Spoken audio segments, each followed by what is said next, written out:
നമസ്കാരം. ജയശങ്കർ, വള്ളുവനാട് മാട്രിമോണിയൽ, ഒറ്റപ്പാലം.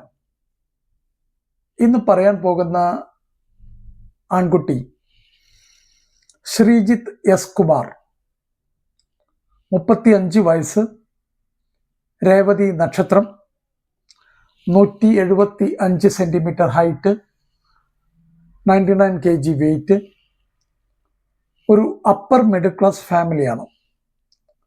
അദ്ദേഹത്തിൻ്റെ qualifications 2 MS ആണ്, മാസ്റ്റേഴ്സ് ആണ്. MSc ഫോറസ്ട്രി, അതാണ് അവരുടെ subject. MSc forestry, forest research institute, deemed യൂണിവേഴ്സിറ്റിയാണ് ഡെഹ്റാഡൂൺ. അവിടെ നിന്നാണ് MSc ഫോറസ്ട്രി പാസ്സായിരിക്കുന്നത്. പിന്നെ MSc എടുത്തിരിക്കുന്നത് സുവോളജി എന്നാണ്. ക്രൈസ്റ്റ് കോളേജ് ഇരിഞ്ഞാലക്കുടയിൽ നിന്നാണ് MSc സുവോളജി പാസ്സായിരിക്കുന്നത്.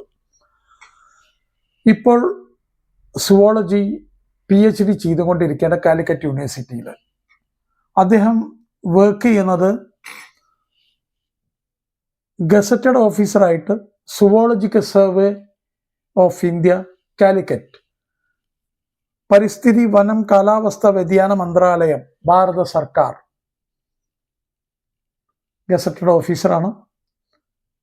നല്ല ക്വാളിഫൈഡ് ആണ് കുട്ടി. അച്ഛൻ മരണപ്പെട്ടു പോയിരിക്കുന്നു. അമ്മ മകനും കൂടെ എൻ്റെ ഓഫീസിൽ വന്നിട്ടുണ്ടായിരുന്നു. ഞങ്ങൾ കുറേ നേരം ഇരുന്ന് സംസാരിച്ച് നല്ല ഒരു ഫാമിലി ആയിട്ടാണ് എനിക്ക് മനസ്സിലാക്കാൻ കഴിഞ്ഞത്. ശ്രീജിത്ത് കാണാൻ കുറച്ച് ഗൗരവമൊക്കെ ഉണ്ടെങ്കിൽ പോലും അത് ഗസറ്റഡ് ഓഫീസർ അല്ലെങ്കിൽ കുറേ ക്വാളിഫിക്കേഷനൊക്കെ ഉള്ള അതിൻ്റെയൊക്കെ ഒരു നല്ല ഗൗരവമൊക്കെ അത്യാവശ്യം കാട്ടും. പക്ഷേ വളരെ ചിരിച്ച് കളിച്ച് അവസാനം പോകുന്ന സമയത്തൊക്കെ വളരെയധികം നല്ല രീതിയിലുള്ള പെരുമാറ്റവും കാര്യങ്ങളും, ഒരു കുടുംബത്തിനെ പറ്റിയിട്ടുള്ള കാഴ്ചപ്പാടും കാര്യങ്ങളൊക്കെ കേട്ടപ്പോൾ തന്നെ നല്ല ഒരു സന്തോഷം തോന്നി.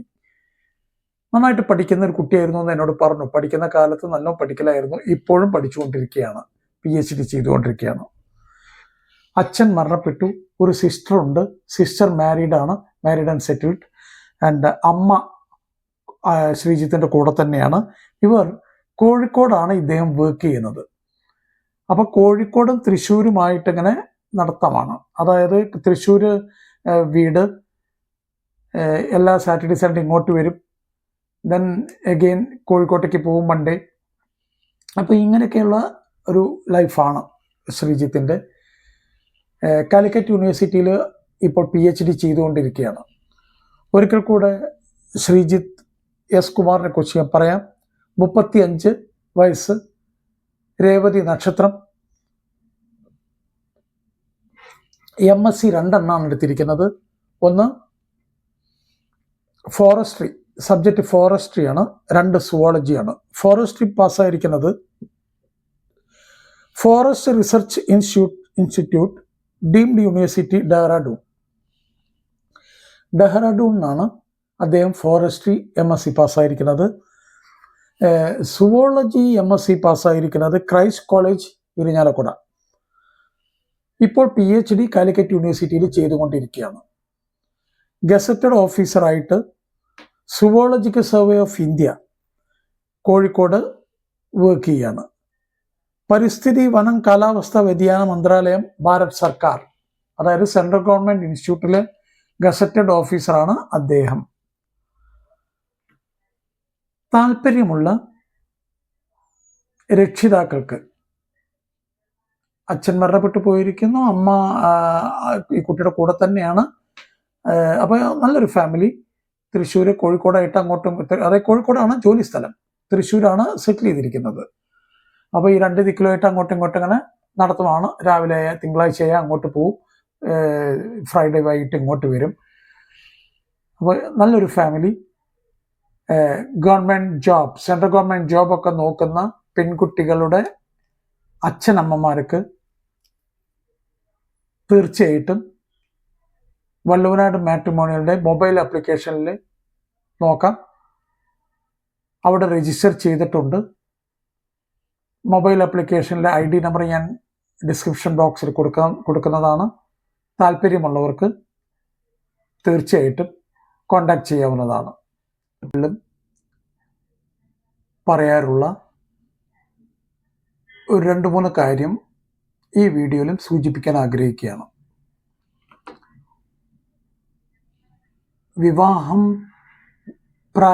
വിവാഹപ്രായമെത്തിയ കുട്ടികൾ വീട്ടിൽ ഉണ്ടാവുന്ന അവസരത്തിൽ അച്ഛനമ്മമാർക്ക് വലിയ ടെൻഷനാണ്. ഇത് എങ്ങനെയൊക്കെ ഇനി മുന്നോട്ട് കൊണ്ടുപോകണം, ആരെ സമീപിക്കണം, ഏത് മാട്രിമോണിയൽ രജിസ്റ്റർ ചെയ്യണം, എന്തൊക്കെ പറയണം, എന്തൊക്കെ പറയണ്ട, ആകെ ഒരു വല്ലാത്ത ഒരു ടെൻഷനും കാര്യങ്ങളുമാണ്. അപ്പോൾ ഈ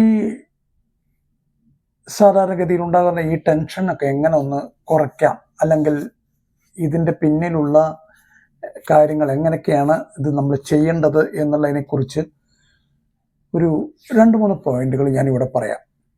ഒന്ന്, കുട്ടികളുമായി ആർക്കാണോ വിവാഹം നോക്കുന്നത് എങ്കിൽ ആ കുട്ടിയുമായി അച്ഛനമ്മമാർ നല്ലൊരു ഡിസ്കഷൻ വയ്ക്കുക. ആ ഡിസ്കഷനിൽ ആ കുട്ടിക്ക് പല അഭിപ്രായങ്ങളും പറയാനുണ്ടാകും. ഇന്നത്തെ നല്ല പല കാലഘട്ടത്തിലും പല അച്ഛനമ്മമാരുടെ ഒരു ധാരണ ഉണ്ട്. അതായത് ഞാൻ പറയുന്നതാണ് ശരി, അച്ഛൻ പറയുന്നതാണ് ശരി, അല്ലെങ്കിൽ അമ്മ പറയുന്നതാണ് ശരി, മക്കളോടൊന്നും ചോദിക്കേണ്ട കാര്യമില്ല, ഞങ്ങൾ പറയുന്നതൊക്കെ അവർ കേട്ടോളും എന്നൊക്കെ തെറ്റിദ്ധരിച്ചിരിക്കുന്ന കുറേ അച്ഛനമ്മമാരെയൊക്കെ എനിക്കറിയാം. നല്ല കാര്യം തന്നെയാണ് അങ്ങനെയൊക്കെ തന്നെ ആണെങ്കിൽ. പക്ഷേ പലരും അച്ഛനെ പേടിച്ച് അല്ലെങ്കിൽ അമ്മയെ പേടിച്ച് അഭിപ്രായങ്ങളൊന്നും പറയില്ല. അപ്പം ഇത് അങ്ങനെ ഒരു പേടിച്ച് നിർത്തേണ്ട ഒരു സംഭവമല്ല. കൃത്യമായിട്ട് അവരുടെ അഭിപ്രായങ്ങളും കാര്യങ്ങളും മനസ്സിലാക്കണം. കുട്ടികൾക്ക് ധാരാളം കാര്യങ്ങൾ പറയാനുണ്ടാവും. അതായത് ഇന്ന ക്വാളിഫിക്കേഷൻ വേണം, ഇത്ര ഹൈറ്റ് വേണം, ഇന്ന ലൊക്കേഷൻ ആണെങ്കിൽ നന്നായി എന്നുള്ള നിരവധി കാര്യങ്ങൾ അവർക്ക് പറയാനുണ്ടാവും. അപ്പോൾ അതെല്ലാം നമ്മൾ അച്ഛനമ്മമാർ ചോദിച്ച് മനസ്സിലാക്കി വെക്കുക. ഒരു കാരണവശാലും ഇതിൻ്റെ പേരിൽ ഒരു ഡിസ്കഷൻ നടക്കുന്ന സമയത്ത് ബഹളമോ കാര്യങ്ങളോ ഒന്നും വേണ്ട. വളരെ സൗഹാർദ്ദപരമായിട്ട് തന്നെ ചോദിക്കണം. ചില അവസരത്തിൽ അങ്ങനെ ഒരു ഡിസ്കഷൻ വെക്കുന്ന സമയത്താണ് പെൺകുട്ടിയായാലും ആൺകുട്ടിയായാലും അച്ഛനോടും അമ്മോടും ധൈര്യമായിട്ട് പറയുക, നോക്കൂ, എനിക്കൊരു ലവ് അഫെയർ ഉണ്ട്, അതുകൊണ്ട് നിങ്ങളിപ്പോൾ തൽക്കാലം നോക്കണ്ട എന്ന് പറയുന്ന ധാരാളം കുട്ടികളെ എനിക്കറിയാം. അപ്പോൾ അങ്ങനെ ഒരു നല്ല ഡിസ്കഷനിലേക്ക് പോവുക. ഡിസ്കഷനിൽ ആ കുട്ടി എന്തൊക്കെ പറയുന്നതെന്നെല്ലാം മനസ്സിലാക്കി വെക്കുക. അതിനുശേഷം നന്നായിട്ടൊരു പ്രൊഫൈൽ എഴുതി ഉണ്ടാക്കുക. പ്രൊഫൈൽ എഴുതി ഉണ്ടാക്കുമ്പോൾ ശ്രദ്ധിക്കേണ്ടത്, നമ്മുടെ പേര്, ഹൈറ്റ്, വെയിറ്റ്, ജോബ്, നക്ഷത്രം, മതം, ഇത് പറഞ്ഞ എല്ലാ കാര്യങ്ങളും ഉണ്ടാവും. ആവശ്യത്തിൽ കൂടുതലുള്ള ഡാറ്റകളൊന്നും വേണ്ട. ഒരു പരിധി വിട്ടിട്ടുള്ള എൻ്റെ മകൾ വലിയ സംഭവമാണ്, എൻ്റെ മകൻ വലിയ സംഭവമാണെന്നൊന്നും പറഞ്ഞ് കാട്ടേണ്ട കാര്യമില്ല. അവരുടെ ക്വാളിഫിക്കേഷൻ മസ്റ്റായിട്ട് എഴുതണം, അവരുടെ ജോലി മസ്റ്റായിട്ട് എഴുതണം. അതായത് ക്വാളിഫിക്കേഷൻ ഏത് സ്കൂളിലാണ് പഠിച്ച്, ഏത് കോളേജിലാണ് പഠിച്ച്, PG ഏത് കോളേജിലാണ് പഠിച്ചിരിക്കുന്നത്, പിന്നെ ഫോറിൻ കൺട്രികളിൽ പോയിട്ട് വല്ല മാസ്റ്റേഴ്സും ചെയ്തിട്ടുണ്ടെങ്കിൽ അതെല്ലാം കൃത്യമായിട്ട് വയ്ക്കുക. രണ്ടാമത്തെ, അതായത് അതിന് ശേഷമുള്ള കാര്യം, ജോലി, ഏത് കമ്പനിയിലാണ് വർക്ക് ചെയ്യുന്നത്, എന്താണ് ഡെസിഗ്നേഷൻ, ഏതാണ് ലൊക്കേഷൻ, എല്ലാ കാര്യങ്ങളും ഡീറ്റെയിൽ ആയിട്ട് വെക്കുക. സാലറി മസ്റ്റായിട്ട് വെക്കണം. എത്ര രൂപ സാലറി എന്നുള്ളത് മസ്റ്റായിട്ട് കാട്ടുക. ആവശ്യം കൂടുതൽ കാട്ടണ്ട, പക്ഷെ കിട്ടുന്നത് യഥാർത്ഥത്തിലുള്ള കാട്ടിന് വേണം. അപ്പോൾ ഇതെല്ലാം വെച്ച് കഴിഞ്ഞ് നിങ്ങൾ തന്നെ വീട്ടിലുള്ള എല്ലാവരും ഈ പ്രൊഫൈൽ എഴുതിയതൊന്ന് വായിച്ച് മനസ്സിലാക്കുക. എന്തെങ്കിലും തെറ്റുകളുണ്ടോ, വേറൊരാൾക്ക് വായിക്കുമ്പോൾ അതൊരു സന്തോഷം തോന്നുന്ന രീതിയിലായിരിക്കണം, അങ്ങനെ തന്നെയാണോ എഴുതിയിരിക്കുന്നത് എന്നുള്ളത് കൃത്യമായിട്ട് മനസ്സിലാക്കുക. എന്തെങ്കിലും കറക്ഷൻ വേണമെങ്കിൽ കറക്റ്റ് ചെയ്യുക. അടുത്ത കാര്യം, പ്രൊഫൈൽ ഉണ്ടാക്കി കഴിഞ്ഞു കഴിഞ്ഞാൽ നിങ്ങളുടെ ധർമ്മദൈവങ്ങൾ അല്ലെങ്കിൽ നിങ്ങളുടെ കുടുംബക്ഷേത്രം, ഇങ്ങനെയുള്ള പല ദൈവിക സാന്നിധ്യങ്ങളും നിങ്ങളുടെ തറവാടുകളിലൊക്കെ ഉണ്ടാകാം. അവിടെ നന്നായിട്ട് പ്രാർത്ഥിക്കുക. ദൈവവിശ്വാസികൾ മാത്രം ചെയ്താൽ മതി. നന്നായിട്ടൊന്ന് പ്രാർത്ഥിക്കുക. നന്നായിട്ട് പ്രാർത്ഥിച്ചതിന് ശേഷം ഈ എഴുതി ഉണ്ടാക്കിയ പ്രൊഫൈൽ നല്ലൊരു മാട്രിമോണിയലിൽ രജിസ്റ്റർ ചെയ്യുക. നല്ല മാട്രിമോണിയലിൽ രജിസ്റ്റർ ചെയ്യുക എന്ന് പറഞ്ഞു കഴിഞ്ഞാൽ അതൊന്ന് കണ്ടുപിടിക്കൽ കുറച്ച് ബുദ്ധിമുട്ടാണ്. ഏതെങ്കിലും ഒന്നോ രണ്ടോ ആളെങ്കിലും നല്ല അഭിപ്രായം പറയുന്നുണ്ടെങ്കിൽ അത് വെച്ച് മുന്നോട്ട് പോവുക. എപ്പോഴും മനസ്സിലാക്കേണ്ടത്, ആ പറയുന്ന ആളുകളുടെ കുട്ടികളുടെ പെട്ടെന്ന് ശരിയായി അതുകൊണ്ട് നിങ്ങളുടെ ശരിയായിക്കൊള്ളുന്ന ഒരു നിർബന്ധവുമില്ല. അവരുടെ ചിലപ്പോൾ 1 മാസം കൊണ്ട് ശരിയായിട്ടുണ്ടെങ്കിൽ ചിലപ്പോൾ നിങ്ങളുടെ 1 വർഷം എടുത്തുകൊണ്ട് വരും. അപ്പോൾ മാട്രിമോണിയലാരെ കുറ്റപ്പെടുത്തിയത് കൊണ്ട് വലിയ പ്രയോജനമില്ല. കൃത്യമായിട്ട് ഏത് മാട്രിമോണിയൽ ആയാലും കൃത്യമായിട്ട് കാര്യങ്ങൾ ചോദിച്ച് മനസ്സിലാക്കുക. എന്തൊക്കെയാണ് അവരുടെ ടേംസ് ആൻഡ് കണ്ടീഷൻസ്. അവർക്ക് കല്യാണം ശരിയായി കഴിഞ്ഞാൽ എൻഗേജ്മെന്റ് സമയത്ത് വല്ല പൈസയും ആവശ്യപ്പെടുമോ, അല്ലെങ്കിൽ രജിസ്ട്രേഷൻ സമയത്ത് എത്ര പൈസയാണ്, ഏകദേശം എത്ര പ്രൊഫൈലുകൾ തരാനുള്ള ചാൻസ് ഉണ്ട്. കാരണം അങ്ങനെ കൃത്യമായിട്ടൊന്നും അവർക്കും പറയാൻ പറ്റില്ല. അപ്പൊ ഇതൊക്കെ ഒന്ന് ചോദിച്ച് മനസ്സിലാക്കുക. ഓരോരോ ഏജിനെ ഡിപ്പെൻഡ് ചെയ്യും ഈ പ്രൊഫൈലുകളും കാര്യങ്ങളൊക്കെ കിട്ടുന്നത്. അപ്പോൾ ഒരു വഴക്കുണ്ടാവരുത്. അതിന് വേണ്ടിയിട്ടാണ് ഈ വക കാര്യങ്ങൾ നേരത്തെ ചോദിക്കണം എന്ന് പറയണത്. ഇല്ലെങ്കിൽ നിങ്ങൾ അച്ഛനമ്മമാർക്ക് ഭയങ്കര ടെൻഷൻ ഉണ്ടാക്കി കളയും ഇതൊക്കെ. അപ്പൊ ഇതെല്ലാം നന്നായിട്ട് മനസ്സിലാക്കുക. അതിനുശേഷം അവിടെ രജിസ്റ്റർ ചെയ്തതിന് ശേഷം തീർച്ചയായിട്ടും നിങ്ങൾക്ക് പ്രൊഫൈലുകൾ കിട്ടിക്കൊണ്ടിരിക്കും. പ്രൊഫൈലുകൾ കിട്ടാൻ തുടങ്ങിക്കഴിഞ്ഞാൽ നിങ്ങളുടെ മക്കൾക്ക് ആ വരുന്ന പ്രൊഫൈലിലെ ഫോട്ടോയും ഡീറ്റെയിലും ഒക്കെ അവർക്ക് കാട്ടിക്കൊടുക്കുക. അവർക്ക് താല്പര്യമുണ്ടെന്ന് പറയും. അവർ നോക്കിക്കഴിഞ്ഞാൽ അവർക്ക് താല്പര്യമുണ്ട്, ഇത് വെച്ച് മുന്നോട്ട് പോവാം എന്ന് പറഞ്ഞു കഴിഞ്ഞാൽ തീർച്ചയായിട്ടും അടുത്ത സ്റ്റെപ്പിലേക്ക് കയറണം. അടുത്ത സ്റ്റെപ്പിലേക്ക് കയറുന്ന സമയത്ത് ആദ്യം ചെയ്യേണ്ടത് പെൺകുട്ടിയുടെയും ആൺകുട്ടിയുടെയും വാട്സാപ്പ് നമ്പറുകൾ എക്സ്ചേഞ്ച് ചെയ്യുക. ഒരു പ്രൈമറി ഡിസ്കഷൻ പാരൻസ് തമ്മിൽ നടത്തിയതിന് ശേഷം കൃത്യമായിട്ട് പറയുക, മക്കളൊന്ന് സംസാരിച്ചതിന് ശേഷം ബാക്കി കാര്യങ്ങൾ തീരുമാനിക്കാമെന്ന്. കൃത്യമായിട്ട് മക്കൾ സംസാരിക്കണം. ഇവ കാര്യങ്ങൾ നന്നായിട്ട് സംസാരിക്കണം. ഒരു 5 മുതൽ 10 ദിവസമെങ്കിലും അവർ നന്നായിട്ടൊന്ന് ഫോണിൽ കൂടെ വാട്സപ്പ് ചാറ്റ് അല്ലെങ്കിൽ ഏത് സോഷ്യൽ മീഡിയ എന്തോ ആയിക്കോട്ടെ നന്നായിട്ട് സംസാരിക്കുക, നന്നായിട്ട് മനസ്സിലാക്കാൻ ശ്രമിക്കുക, നല്ലൊരു ഫ്രണ്ട്ഷിപ്പ് ബിൽഡപ്പ് ചെയ്യുക. നല്ല ഫ്രണ്ട്ഷിപ്പ് ബിൽഡപ്പ് ചെയ്ത് കഴിഞ്ഞു കഴിഞ്ഞാൽ കൃത്യമായിട്ട് ചോദിച്ച് മനസ്സിലാക്കണം അവരുടെ ഫാമിലി ബാക്ക്ഗ്രൗണ്ട് എന്തൊക്കെയാണ്, അച്ഛൻ അമ്മ എന്തായിരുന്നു ചെയ്തിരുന്നത്, അച്ഛൻ്റെ ക്വാളിഫിക്കേഷൻ എന്താ, അമ്മയുടെ ക്വാളിഫിക്കേഷൻ എന്താ, എല്ലാ കാര്യങ്ങളും കഴിയാവുന്നത്ര മനസ്സിലാക്കുക. തറവാട് വീടുകൾ എവിടെയെന്ന് എല്ലാം മനസ്സിലാക്കുക. അതിനുശേഷം എഡ്യൂക്കേഷൻ, ഈ കുട്ടികളുടെ എഡ്യൂക്കേഷൻ, കല്യാണം കഴിക്കാൻ പോകുന്ന കുട്ടികളുടെ എഡ്യൂക്കേഷൻ എന്താണെന്നുള്ളത് കൃത്യമായിട്ട് മനസ്സിലാക്കണം. ഏത് കോളേജിലാണ് പഠിച്ചിരുന്നത്, എന്തൊക്കെയായിരുന്നു അവിടുത്തെ സബ്ജക്റ്റ്, എല്ലാ കാര്യങ്ങളും നന്നായിട്ട് മനസ്സിലാക്കുക. അതിനുശേഷം വല്ല മെഡിസിൻ കഴിക്കുന്നുണ്ടോ എന്നുള്ളത് കൃത്യമായിട്ട് ചോദിച്ച് മനസ്സിലാക്കണം. ചിലർ മെഡിസിൻ കഴിക്കുന്ന ആളുകളുണ്ടാവും. അത് പറയാൻ അവർക്ക് ചിലപ്പോൾ അവർ പറയാൻ വിട്ടുപോയിട്ടുണ്ടാവാം, ചിലപ്പോൾ ഒരു മടിയായിരിക്കാം. പക്ഷെ എന്തായാലും നിങ്ങൾ ചോദിക്കുക. അതേപോലെ തന്നെ നിങ്ങൾ കഴിക്കുന്നുണ്ടെങ്കിൽ നിങ്ങൾ അവരോട് പറയുക, ഞങ്ങൾ ഇന്ന മെഡിസിൻ കഴിക്കുന്നുണ്ടെന്ന്.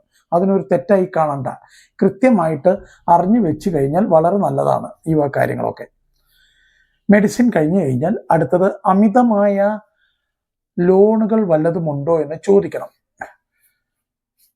സാലറി കിട്ടുന്ന സമയത്ത് EMI എത്ര അടയ്ക്കുന്നുണ്ട് എന്ന് കൃത്യമായിട്ട് ചോദിച്ച് മനസ്സിലാക്കണം.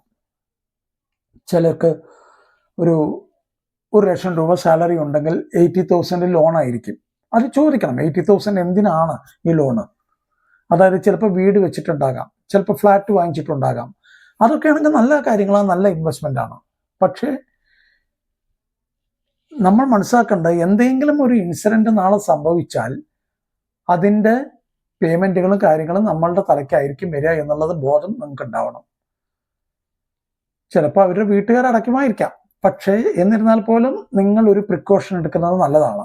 ചോദിച്ച് മനസ്സിലാക്കി വെക്കുക, അത്രേ ചെയ്യേണ്ടതുള്ളൂ. അപ്പോൾ ഇത്രയും കാര്യങ്ങളൊക്കെ ചെയ്ത് സംസാരിച്ച് കഴിഞ്ഞു കഴിഞ്ഞാൽ ഇവരൊരു ഫ്രണ്ട്ഷിപ്പ് ലെവലൊക്കെ എത്തിക്കഴിഞ്ഞ് ഒരു കംഫർട്ട് സോണിലേക്കൊക്കെ എത്തുന്നുണ്ടെന്ന് തോന്നിക്കഴിഞ്ഞാൽ തീർച്ചയായിട്ടും പുറത്ത് വെച്ച് കാണണം. കുറച്ച് നേരമെങ്കിലും ഇരുന്ന് പുറത്തിരുന്ന് സംസാരിക്കുക. അതിനുശേഷം മാത്രമേ പെണ്ണ് കാണാൻ ചടങ്ങിലോട്ട് പോകാവൂ.